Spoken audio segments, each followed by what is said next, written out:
아멘. 하나님께서는 오늘도 우리들에게 말씀하십니다. 출애굽기 18장 1절부터 12절까지의 말씀. 출애굽기 18장 1절부터 12절까지 한 절씩 교독하십시오. 18장 1절부터 12절의 말씀. 모세의 장인이며 미디안 제사장인 이드로가 하나님이 모세에게와 자기 백성 이스라엘에게 하신 일 곧 여호와께서 이스라엘을 애굽에서 인도하여 내신 모든 일을 들은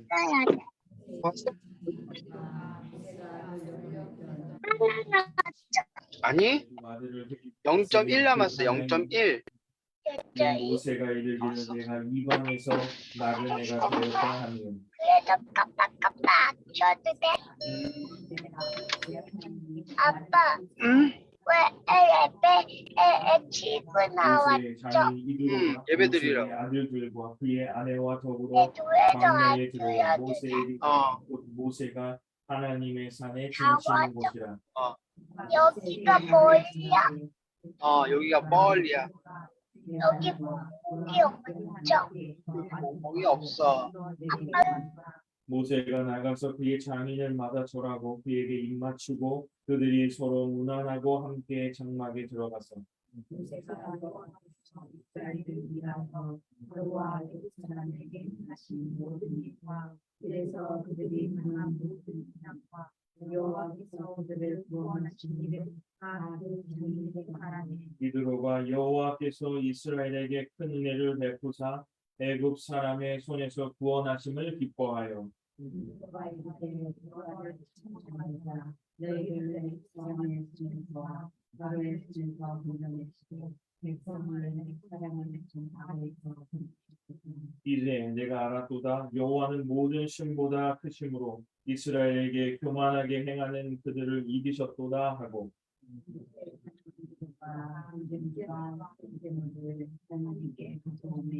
아론과 이스라엘 모든 장로가 와서 모세의 장인과 함께 하나님 앞에서 떡을 먹으니라.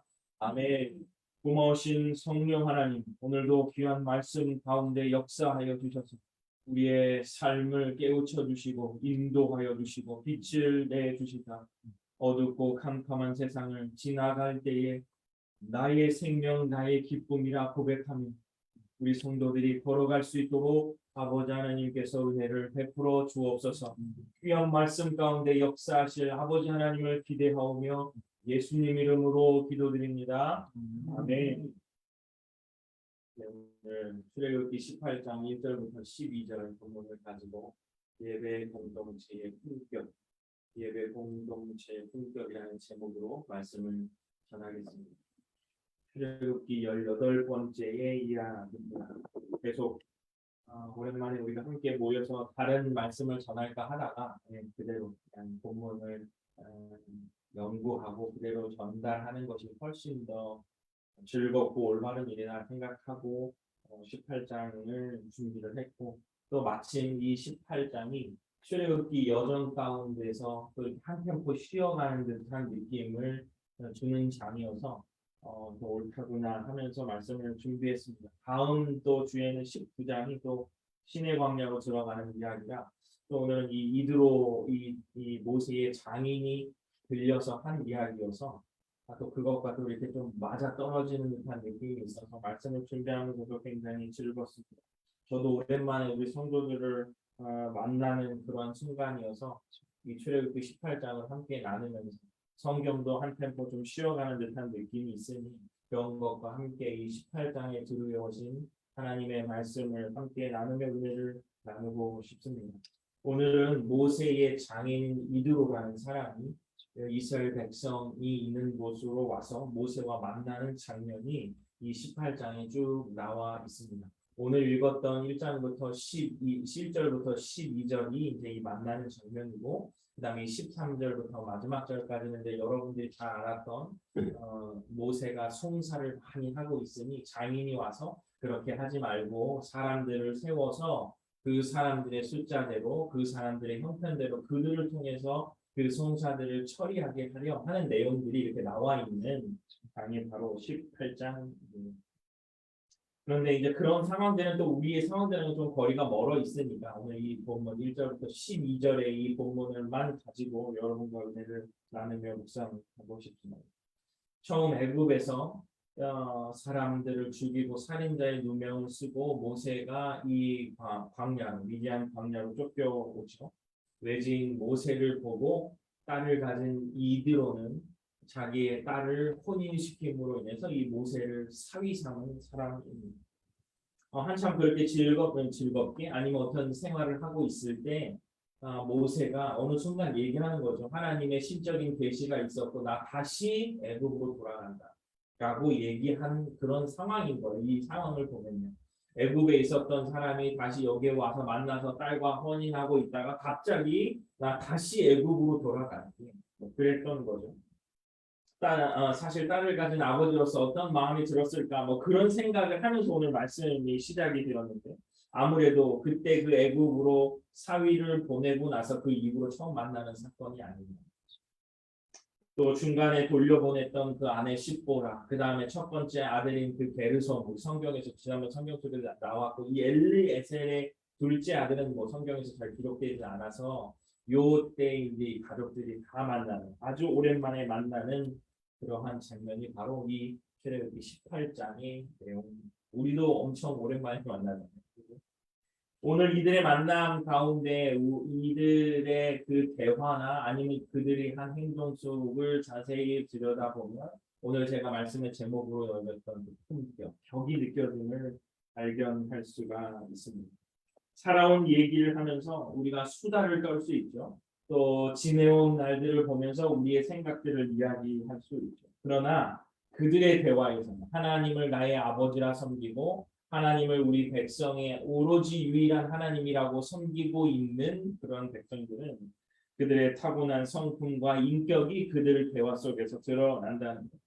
하나님의 은혜 베푸심, 교만한 자들을 꺾으신 일들이 기쁨과 찬송으로 표현되고 있더라라는 것.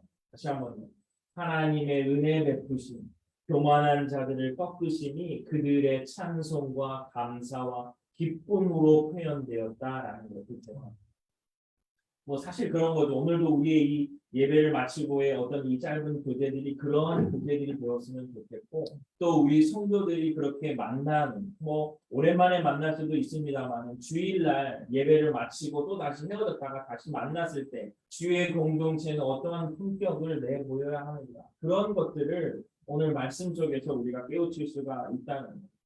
저는 이렇게 생각합니다. 성도가 이 세상에 살면서 내보일 수 있는 품격, 이게 무엇이냐? 하나님과 예수님의 모든 역사와 삶을 아주 찬찬히 그리고 아주 충분하게 느끼고 살펴본 것에 대해서 반응해야 된다는 거예요. 그러니까 사람들은 우리 주변에 있는 사람들은 심지어 우리 교회 안에 있는 사람 아니면 믿지 않는 누구를 만났을 때 우리가 그 사람을 공격하거나 우리가 배타적으로 볼 수 없는 이유는 바로 뭐냐면 우리는 하나님이 하신 일들과 예수님이 하신 우리 삶의 역사하신 것들을 아주 충분하고 아주 찬찬히 살펴본 사람이에요. 주변을 보면 그렇게 찬찬히 살펴보지 못한 사람들이 충분히 있다는 거예요. 그런 사람들과 만날 때 아니면 충분히 찬찬히 살펴본 사람들이 만났다면 그들의 대화는 충분하게 오늘의 이 이드로와 그 사위인 모세가 만났을 때의 대화가 된다라는 겁니다. 아직 충분히 하나님을 살피지 못한 사람들에게 아니면 살펴본 사람들에게 우리 같이 하나님의 역사하심과 하나님이 일하심을 찬찬히 충분히 살펴본 사람들은 오직 예수만이 길이다, 진리다라는 것들을 알려줘야 된다는 거죠. 그게 저는 성도가 이 세상을 살아갈 때의 품격이라고 생각이 듭니다. 그냥 그렇지 못한 사람들처럼 우리도 그렇게 시간을 낭비하며 보낼 수 있어요. 그런데 우리 성도들의 품격은 예수 그리스도의 삶을 아주 충분히 찬찬히 살펴보고 있는 우리들은 우리의 품격은 오늘 이 본문의 말씀 속에 나와 있는 것처럼 하나님의 그 일하심 또 하나님의 역사하심을 우리들이 품격으로 내보여야 된다라는 이야기입니다. 그 이야기들을 오늘 좀 자세히 여러분들과 나누고 싶습니다. 하나님의 사명을 감당하고 여러분 사명을 감당한다는 것은 그렇게 큰 어려운 일이 아닙니다. 제가 목사여서 무슨 목사로서 일을 감당하는 게 아니라 사명은 아주 쉽게 얘기하면 하나님께서 여러분들을 이 땅에 보내셔서 하고 싶으신 것이 사명이에요. 그것을 깨닫느냐 못 깨닫느냐가 우리의 삶을 얼마나 이렇게 흔들거나 이렇게 하겠죠. 그것을 알고 있는 사람은 느끼고 있는 사람은 굉장히 분명하게 그 길을 갑니다. 그래서 우리가 사명을 감당하게 해주세요라는 기도가 엄청 그런 것이 아니라 내가 뭐 만약에 주부로 우리가 뭐 돈을 못 벌고 뭐 어떤 뭐 사회생활을 못 하고 뭐 이런 문제가 아니라 하나님이 나를 이 땅에 보내셔서 무슨 일들을 감당하게 하려 하시는가를 깨닫는 것이 사명을 감당한다라고 말한다면 우리의 삶이 하나님의 사명을 감당하고 서로의 역할을 우리가 충분히 감당하다가 그 공동체를 만났을 때 아까 제가 잠깐도 말했지만 주일을 섬기고 있다가 주일 예배를 드리고 있다 그 다음 주일을 만났을 때 우리가 어떠한 이야기들을 성도들과 집사님들과 권사님들과 목회자들과 나누어야 되는가 어떤 모습으로 우리는 그런 교회의 모습을 갖추어야 하는가에 대한 이야기라는 거예요. 그런 품격은 어디서부터 오는가라는 그런 것이 바로 오늘 이 말씀의 주제다 이렇게 말씀을 드릴 수가 있습니다. PPT가 있는데 뒤에 화면이 안 보이니까 우리 아이가 잘 못 보내서 눌러보세요. 네, 한 번 더. 네, 요거죠. 아까 성도의 품격은 하나님의 섭리와 예수님의 모든 삶을 찬찬히 그리고 충분하게 살피고 느낀 것에 대한 반응이다.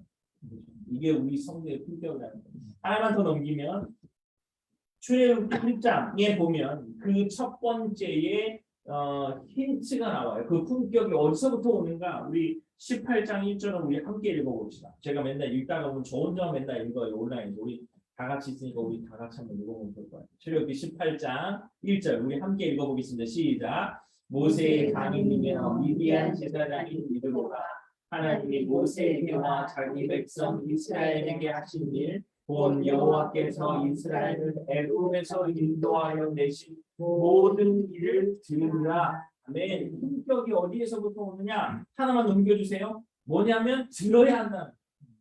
이 성도의 품격이 어디서 오냐? 들어야 된다. 사랑하는 성도 여러분, 하나님이 하신 일들을 이번 일주일 아니면 여러분이 지금 이 살아오면서 많이 들으셨습니다. 그게 많이 들리는 곳에 여러분들이 계세요. 더 정확하게 말하면 하나님의 하신 일을 들리는 곳에 있어라 들리게 살아야 된다라는 거예요. 사실 우리가 있는 곳과 그런 처소와 이런 것들이 잘 완비되지 않으면 이 소리가 잘 사람의 소리가 많이 들리고 소음이 많이 들린다는 거예요. 사랑하는 성도 여러분, 하나님의 역사 어떤 역사를 아주 근래에 들으셨습니까? 한번 생각해 보세요. 하나님의 역사를 어떤 말씀으로 들으셨습니까?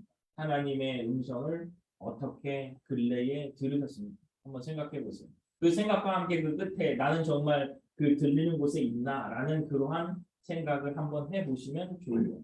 저는 아주 근래에 이 말씀을 준비하면서 하나님의 음성을 아주 뜻하지 않게 들은 경험이 있어서 그것을 나누려고 해요. 물론 우리 가족의 일이어서 조금 그렇지만 제가 그것들을 여러분과 함께 나누고 싶습니다.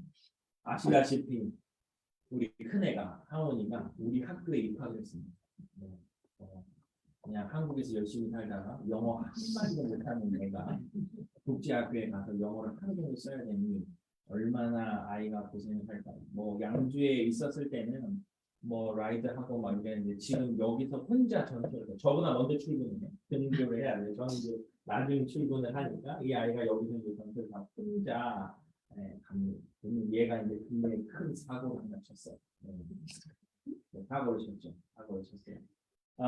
우리 학교에 그 카카오톡 같이 학생들이 하고 있는 카톡 방이 있어요. 그 방에 남자애들이 있었던 방이에요. 그런데 그 아이들이 영상 통화를 하는 도중에 여자 선생님이 그 영상 통화는 뒤쪽으로 딱 지나가는 그 순간에 그 장면이 캡처가 됐고, 근데 그 캡처가 된 것을 아이들이 선생님이 뒤에 찍힌 것을 인지하지 못하고 자기네들끼리 이제 그 안에 있는 내용을 갖고 얘기했는데 선생님이 무시고 지나가다가 그 디스코드에 있는 그 사진을 본 거예요. 그러니까 내용을 모르는 상태에서 선생님이 볼 때는 엄청 오해할 상황인 거죠. 내 사진을 남자애들 방에 이게 이제 올라가는 거죠. 그러니까 아이들은 뭐 인지를 못했어요. 뭐 인지하고 안 하고도 내가 좀 그걸 막 제가 또 성격이 또 이런 일들이 겪었으니까 제가 얼마나 거기에 센시티브합니다. 애 하나 그냥 퇴학시킨다고 뭐 애들을 다 잡아놓고 한 11명을 잡아놨는데 전부 퇴학시키겠다고 이제 밀어놓고 이제 엄청 얘기를 했죠. 근데 이제 막 보니까 이제 애들도 제가 잘 아는 애들이어서 사실 막 그렇게 크게 막 뭔가를 생각했던 아이들은 아니고 뭐 그것을 악의적으로 제가 다 그 방을 다 리뷰를 했는데 그랬는데 이제 그 부분은 잘 넘어가나 싶었더니 이제 문제가 생긴 거예요. 그 여자 선생님이 이제 갑자기 심리 상담을 받아야 돼. 나 너무 이 교실이 너무 안전하지 못하게 느껴 막 이러면서 학교가 한번 이제 발딱 뒤집힐 뻔. 마음속에 한 이틀 정도 제가 이 출퇴근이 굉장히 마음이 무거웠습니다. 그랬는데 그 선생님이 이제 우리 학교의 이제 교무부장쯤 된 그 선생님한테 어느 날 와가지고 막 울면서 얘기를 하더라고요. 그래서 이제 무슨 얘기였냐고 그러니까 우리 이 하원이가 그 수업을 들으면서 우리 하원이가 영어에 이제 발음을 교정하는 수업을 듣거든요. 그 발음을 교정하는 수업을 다 듣고 나서 이 아이가 그 선생님한테 자기가 배운 수업 중에 가장 이 수업이 즐거웠고 재밌었고 내가 이 교정된 발음을 연말에 하나의 책으로 읽었으면 좋겠다. 이 모든 것이 다 너의 은혜다. 선생님의 은혜다라고 얘기했다는 거예요. 그냥 그 이야기를. 그런데 그 조그만 아이가 그 이야기를 한 그것이 중요한 게 아니고 그 선생님이 그것으로 인해서 회복이 돼버렸어요. 한순간에 엄청 울어버리면서 자기가 학생들에 대해서 세이프티하다, 안전하게 느끼지 못하는 감정이나 이런 것들이 그 한마디로 모든 게 다 해결이 됐다. 한 번에. 그래서 너무 기쁜 마음으로 학교에 다시 올 수 있겠다고 이제 그 교무부장한테 얘기했고 그 교무부장은 우리 학교 학생들이 몰라요. 우리 딸인지 아마 알게 되면 난리 날 겁니다. 선생님들도 몰라요. 근데 어린이들과 우리 교무부장 그 선생님만 알아요.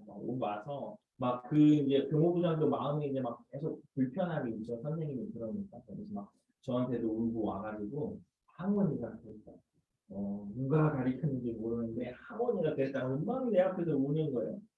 제가 그 이야기를 들으면서 또 우리 집에 와서 얘기하는 이 이야기를 하면서 아무리 생각해도 저는 이런 결론을 내렸어요. 하나님께서 학교가 불편하게 되는 상황을 하나님이 원치 않으셨고 그 어린아이의 입을 통해서 하나님이 역사하셔서 한순간 이 모든 게 정말 제가 얼마나 많은 의도와 얼마나 어떻게 막 이 선생님을 어떻게 해야 될까 막 어떻게 엄청 생각을 많이 했겠잖아요. 한순간에 그 모든 것들이 다 해결이 됐고 또 그 교무부장 선생님도 신앙생활을 하시는데 그 분도 그 입에서 하나님이 이 모든 일들을 하신 것 같다. 우리 학교를 너무 사랑하시는 것 같다. 그렇게 일이 바로 이 근래에서 일어났습니다. 그러니까 하나님께서 우리들에게 하시는 일은 이렇게 놀랍습니다. 우리의 생각을 벗어나 있고 저는 뭐 기껏 해봤자 그 선생님과 계속 뭐 어떤 뭐 좋은 이야기, 그다음에 아이들이 뭐 사과하는 이야기, 그 프로세싱을 잘 하려고 노력을 했을 거예요. 그런데 하나님이 하시는 일은 정말 놀라워서 제가 엄청 감사했던 그런 순간이 있습니다. 그러니까 하나님께서 우리의 삶 속에 아주 가까이 계시다라는 것들은 이러한 일들을 통해서 우리가 깨닫고 만날 수 있어요. 그러니까 어디에 있느냐, 그 일들을 어떻게 볼 수 있느냐라는 것들은 우리의 신앙이 가능하다는 거예요. 사랑하는 성도 여러분, 여러분들이 이러한 하나님의 역사에 아주 중심에 서서 그러한 이야기들을 많이 들어서 여러분의 신앙이 아주 풍성해지기를 간절히 축원합니다. 여러분들이 있는 곳이 그런 얘기들이 많이 들어야 돼요. 불평, 욕, 험담 이런 곳이 있다면 빠져나와서 하나님이 우리의 삶에 어떻게 역사하시는지를 얘기해주는 멘토, 얘기해주는 우리의 신앙의 선배님들, 성도님들과 함께 있는 곳에 여러분들이 많이 노출되는 것을 계획하셔야 돼요.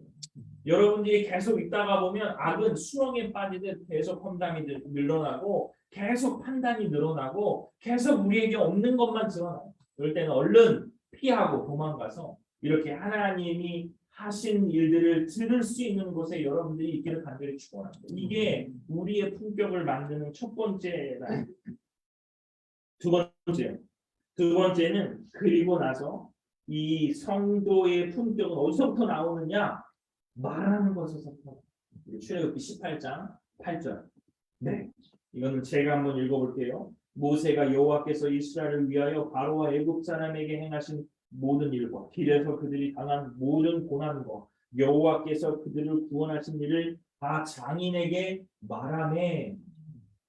말해야 된다. 여러분 이건 좀 쉽지 않아요. 듣는 곳에 있을 수 있는데 내가 그것을 말할 수 있는 쑥스럽기도 하고 알아듣지도 못하느냐 뭐하러 얘기하여 목사님 그럴 수 있지만 말해야 합니다. 애굽에서 하신 모든 일과 고난과 구원의 일을 다 말했다 그래요. 말하려면 여러분 말하려면 그렇게 했어 이렇게 했어라는 팩트를 말하는 것이 아니라 하나님이 왜 그렇게 하셨느냐를 말할 수 있어야 돼요. 그것은 그 일들을 찬찬히 그 흔적을 살펴본 사람만 그 일들을 해석해낼 수가 있어요. 하나님이 그렇게 하셨어 왜 그렇게 하셨어까지 가야죠. 그거는 하나님께서 우리들에게 하신 일들을 해석할 수 있는 능력이 있어야 돼요. 저는 그 능력은 오로지 기도밖에 없다라고 아직까지는 생각합니다. 기도하면서 하나님이 나에게 왜 이런 일들을 벌이고 계시는가를 찬찬히 기도 중에 하나님과 깊은 교제를 나눈다면 이것을 깨달을 수가 있어요. 저는 이것을 아주 명확하게 알아요. 왜 그러냐면 제가 입학 상담을 많이 하잖아요. 이번에 학교에 이제 입학할 시즌이 지나서 입학 상담을 하다 보면 부모님들한테 우리 아이가 무엇을 잘하느냐라고 물어보면 대부분 몰라요. 뭘 잘하는지. 그래서 뭐 어떻게 할 거냐 그러면 그 부모님들이 저한테 하는 말이 아이가 좋아하는 걸 시킨대. 좋아하는 걸 모르면서 좋아하는 걸 시킨대. 그러면 어떻게 아냐고 하고 싶은 걸 한대. 말이 안 되는 거죠. 저는 그래서 그 학부모님한테 꼭 이럽니다. 왜 뭐라고 얘기하냐면 아이들이 가는 길을 여러 이 부모님들이 당신들이 잃었다라고 표현합니다. 그러면 이제 그때서부터 이제 어떤 분은 막 화를 내고 어떤 분은 수긍하고 그래요. 사실 그렇습니다. 아이가 처음에 상장을 받아오고 피아노를 잘 치고 글짓기만 잘해도 난리 나죠. 뭐 지금 젊은 엄마 저보다 어린 이제 학부모들이 들어오거든요. 그런 거 보면 인스타나 아니면 뭐 소셜 미디어에 막 그런 걸 하다가 어느 순간부터 안 올리기 시작해요. 그럼 그때부터 잊어버립니다. 아이가 뭘 잘하는지, 뭘 익숙하는지, 뭐에 관심 있는지 잊어버립니다. 그러니까 나중에 이 아이의 미래를 결정할 결정적인 순간들이 오거든요. 어떤 아주 삶의 중요한 순간들에서 나의 생각을 말하지 못해. 아이가 하고 싶은 일. 이게 정말로 부모가 잘 준비돼서 그러한 것들에 대해서 정말 그 충분한 스포츠를 할 수 있는 그런 부모도 있는 반면 대부분은 그것을 잃어버려서 자신이 없기 때문에 그렇습니다. 그래서 제가 부모님들한테 이야기를 하죠. 저는 이제 그런 거에 너무 관심이 많고 그런 경험이 많다 보니 아이들을 한 두 달, 뭐 한 달 정도만 찬찬히 보면 그 아이의 한 달의 삶 속에 그 아이의 모든 삶이 다 들어가 있거든요. 어떠한 루틴으로 살고 있는지, 어떠한 생각으로 살고 있는지가 다 보이거든요. 그러면 이제 제가 가질 수 있는 권한으로 아이한테 써낼 수 있는 과목도 이렇게 제안해주고 어디를 다녀오라 이렇게 하다 보면 아이가 자기 길을 찾으면 그 아이는 그때부터 달리기 시작합니다. 제가 이 얘기를 왜 드리냐면 그 아이가 제가 아이의 삶 속에 계속 들어가서 그 아이를 찬찬히 살펴보는 것처럼 하나님이 우리의 삶 속에 어떻게 하고 있는지를 찬찬히 놓치면 안 돼요. 하루하루를 놓치면 안 돼요. 우리의 삶이 너무 분주하고 그다음에 우리가 가지고 있는 생각들이 너무 많아서 하나님이 하신 일들을 그 부모들이 잊어버리는 것처럼 잊어버리면 하나님이 왜 이렇게 하시는지가 상상이 잘 안 돼요. 새로운 환경에 우리가 와 있잖아요. 뭐 새로운 환경이 제가 지금까지 설교했듯이 우리가 애굽에 있는 사람들이 아니고 광야로 가고 또 이제 하나님이 예비해 놓으신 그 멋진 곳으로 가고 있는 새로운 환경 속에서 하나님이 왜 이렇게 하시냐는 충분한 상상력을 가지고 그 하나님이 하시는 일들을 바라봐야 돼요. 놓치면 안 돼요. 하루라도 놓치면 안 되고 한순간이라도 놓치면 안 돼요. 사랑하는 성도 여러분, 오늘 예배를 드리고 있는 우리 집사님들, 또 권사님들, 우리의 삶 속에 하나님이 하신 일들이 끊긴 것 같다면 얼른 돌아가거나 아니면 지금부터라도 그 하나님이 하실 일들을 굉장히 세밀하게 추적해 가야 돼요. 그래야 그 해석이 우리의 삶에 돼야 말할 수 있어요. 말할 수 있어요. 나의 자녀에게, 나의 가족들에게 말할 수 있는 거죠. 그리고 그 해석이 그 사람들에게 큰 감동이 된다는 거예요. 하나님이 나의 삶을 어떻게 이끌어가고 있으신가를 아주 주의 깊게 관찰하고 그러한 움직임들을 우리의 마음속에 잘 간직하는 순간이 있어요. 저는 그것이 여기까지는 기도의 순간이라고 생각합니다. 기도의 순간. 저는 지금 인스타에 보통 저의 개인적인 그런 것들은 잘 올리지 않지만 인스타그램을 보면 기도하는 이 시간들을 꼭 찍어서 올립니다. 세계에서 그 뷰를 많이 봐요. 이상하더라고요. 다른 건 잘 안 읽는데 제가 이게 기도하고 이게 찍혀 있는 사진들은 막 전 세계 사람들이 막 물론 막 크리스천들이겠죠. 그런 사람들이 봐요. 근데 그 시간에 제가 첫 번째 이게 학교에서 기도하는 순간들을 보면 내가 해야 될 일들을 하나님 앞에서 말하고 있어요. 근데 되게 마음에 불안함이 막 처음에 오더라고요. 다 앉으면 내가 하나님 앞에 나의 삶을 드리고 무슨 생각을 해야 되는지를 하나님 앞에 묻는 게 아니라 그 가만히 앉아서 내가 오늘 해야 될 일들을 평소에 생각하고 있어요. 그만큼 내가 분주하면 그 순간에 내가 분주하면 하나님이 하실 일들을 잊어버려요. 하나님이 왜 이렇게 가고 계시는지를 잃어버려요. 그래서 그 시간들을 아주 정해놓고 그 시간 안에서 하나님께서 나에게 오늘 하실 일들과 우리 학교에서 하실 일들과 우리 아이들에게 하실 일들을 가만히 생각해 보면 하나님께서 놀라운 지혜를 허락하십니다. 저는 그러한 시간들이 우리의 삶에 꼭 있어야 된다고 생각합니다. 아무도 같이 갈 수 없는 길이에요. 그거는 나의 정말 사랑하는 아내와 자식들하고 갈 수 없는 길이고 주님과 그냥 그 시간에 둘이서 있는 시간이에요. 그 시간이 있어야 하나님이 하신 일들이 내 삶에 아주 깊숙하게 들어오고요. 그러면 덜 힘들고요. 덜 가슴 아프고 덜 미안해져요. 사랑하는 성도 여러분, 말할 수 있는 성도들이 될 때 그 시간들이 우리들에게 있다면 우리는 충분히 믿지 않는 사람들한테도 당당히 말할 수 있습니다. 하나님, 저도 믿지 않는 누군가를 만나면 그거 그냥 신이 하신 일이야라고 말하면서도 제 ton은 강력하게 유일하신 아버지 하나님이 하셨다는 걸 그들이 알거든요. 왜냐면 내가 목사님들 아니까 내가 그 사람들한테 하나님이 하셨어요라고 하면 이거 신이 하는 거야라고 얘기해도 충분히 알아들어요. 그거는 내 삶에서 나오는 톤이요. 그리고 우리의 삶에서 나오는 성도의 파워라고 저는 생각합니다. 하나님이 하신 일을 말해야 해석할 수 있습니다. 우리의 삶에 하나님은 어떻게 지금 역사하고 계십니까? 어제 어떻게 역사하셨나요? 지난주에 어떻게 역사하셨나요? 그러한 흔적들이 여러분의 삶에 충분합니다. 그리고 여러분들 꼭 없다면 하나님이 이렇게 멋진 하늘을 만들어 놓으셨구나. 이렇게 보면서 그렇게 찬양하세요. 하나님이 이렇게 하셨구나. 하나님이 이것을 통해서 나에게 이렇게 말씀하시는구나 라고 말해줘요. 저도 이렇게 같이 있지만 저희 부모님들하고 같이 있잖아요. 그럼 저분들의 삶 속에 저한테 말씀하시는 것들을 보면 저렇게 섬세한 마음으로 이야기하고 있구나. 우리 자녀들에게 그렇게 얘기해 주세요. 오늘 내가 만난 하나님에 대해서 아무개야. 내가 오늘 이런 걸 했어. 하나님이 나의 삶 속에 이렇게 얘기했어. 그러면 그 간격이 멀어져 있는 자녀들은 다른 사람들도 그것 듣고 다시 한번 또 하나님을 깨닫게 돼요. 이게 말하는 것에 대한 능력. 얘기해 주세요. 내가 느꼈던 일들을 얘기해 주세요. 언니에게, 동생에게 얘기해 주세요. 그러면 그들도 하나님의 존재를 자각하기 시작합니다. 듣고 말하는 사람은 이제 모이게 돼요. 우리 출애굽기 18장 12절. 품격은 예배하는 곳에서 와야 되는데 12절. 이것도 제가 한번 읽어보겠습니다. 모세의 장인 이드로가 번제물과 희생 제물을 하나님께 가져오며 아론과 이스라엘 모든 장로가 와서 모세의 장인과 함께 하나님 앞에서 떡을 먹습니다. 아멘. 듣고 말한 사람들이 하는 게 뭐냐면 예배를 합니다. 제사들이 하나님 앞에 번제와 희생 제물을 드리고 하나님 앞에 떡을 먹었어요.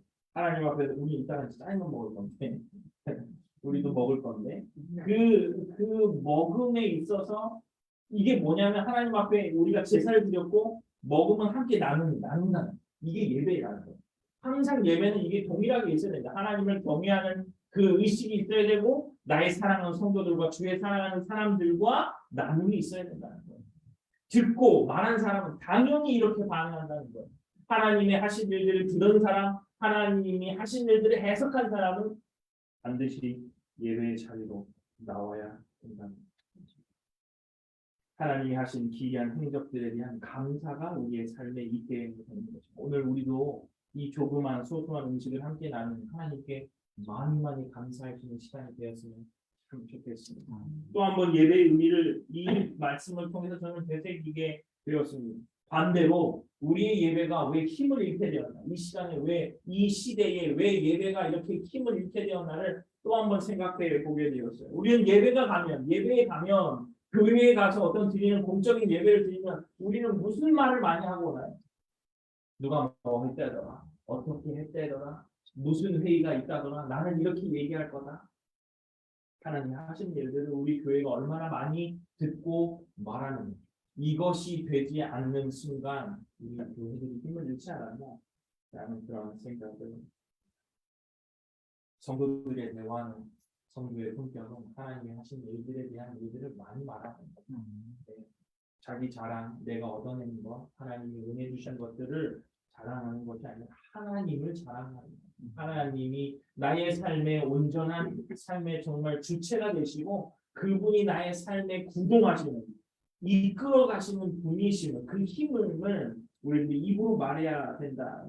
흉보고 가르치고 깔보고 하는 것보다 하나님은 어떻게 나를 선대하고 계시나, 선하게 대하고 계시나, 내가 이럼에도 불구하고 하나님은 얼마나 나를 선대하고 계시나, 얼마나 일방적으로 나를 사랑하고 계시는가를 말할 때에 우리는 예배에 나와 하나님께서 그 주시는 그 기쁨을 함께 누릴 수 있을 것이다, 이렇게 생각합니다. 말씀을 마칩니다. 사랑하는 성도 여러분, 너무 오랜만에 만나니 저는 참 좋습니다. 또 이러한 예배 공동체가, 뭐 이런 공동체가 저런 공동체 뭐 말들도 있지만 저는 이런 공동체가 뭐 저가 있어도 우리 아이들만 있어도 정말 훌륭한 예배의 공동체라고 생각합니다. 하나님께서 하신 일들을 많이 말하고 들을 수 있는, 듣고 말할 수 있는 그러한 우리 성도들이 되기를 간절히 축원합니다. 그래서 그러한 자연스러운 발로가, 그런 사람들이 모인 곳이 바로 예배요, 하나님을 경외하는 자리요, 음식을 나누는 자리가 되었으면 참 좋겠습니다. 그런 기회들이 없다면 제 삶에 바보쌤처럼 많이 좀 적은 것 같은데요, 만드십시오. 가면 돼요. 자꾸 그곳에 있으면 자꾸 깔보고 자꾸 흉보고 자꾸 가르치고 자꾸 뭔가를 해결해 가려고만 한다는 거예요. 그런데 그 모든 일의 주체는, 근본은 하나님이시라는 거예요. 아무리 해봐도 그래요. 제가 지금 그 일들을, 제가 할 수 없는 일들을 해가면서 제 마음속에 아주 강력하게 드는 것은 하나님이 이끄십니다. 하나님이 이끄실 때에, 하나님이 하신 것을 깨달을 때에 우리의 예배가 온전히 쓰고 우리의 삶이 온전히 쓰는 것을 발견할 수가 있습니다. 그 예배가 은혜의 풍성함으로 가득 찰 때에 우리가 성도로서 확증받는 그런 시간이 될 것입니다. 예배의 공동체는 바로 이러한 공동체입니다. 사랑하는 성도 여러분, 어디에 있든지 여러분들 하나님의 하신 일들을 말하는 것이 권사의 품격이요, 집사의 품격이요, 또 성도의 품격이라는 것을 잊지 마세요. 들으십시오. 안 들리면 듣는 곳으로 가시고 말하세요. 기도함으로 하나님이 하신 일들을 놓치지 마시길 바랍니다. 그리고 예배로 가서 그것을 함께 나눠 훨씬 더 풍성한 삶이 우리들 안에 깊이 들어오고 하나님의 우리에게 큰 은혜의 삶, 은혜의 귀한 기회들을 우리에게 주시리라 믿습니다. 교회 성도들로서 이런 품격을 지닐 수 있는 그런 성도들이 되시기를 간절히 축원합니다. 기도하겠습니다. 고마우신 성령 하나님, 성도의 품격은 어디서 옵니까? 하나님이 하신 일들을 듣는 자리에서, 하나님이 하실 일들을 해석하며 말하는 자리에서, 또 그것을 우리가 함께 어울려 예배하는 곳에서 그 품격이 오늘도 말씀 속에서 깨달았사오니 우리의 삶에 깊숙이 들어와 주셔서 우리의 언행을 주님께서 살펴주시고 우리의 대화 가운데, 우리의 행동 가운데 주님을 더 드러내며 주님이 하신 일들에 감사하는 우리 성도들 되게 하여 주옵소서. 감사드립니다. 예수님 이름으로 기도드립니다. 아멘. 찬송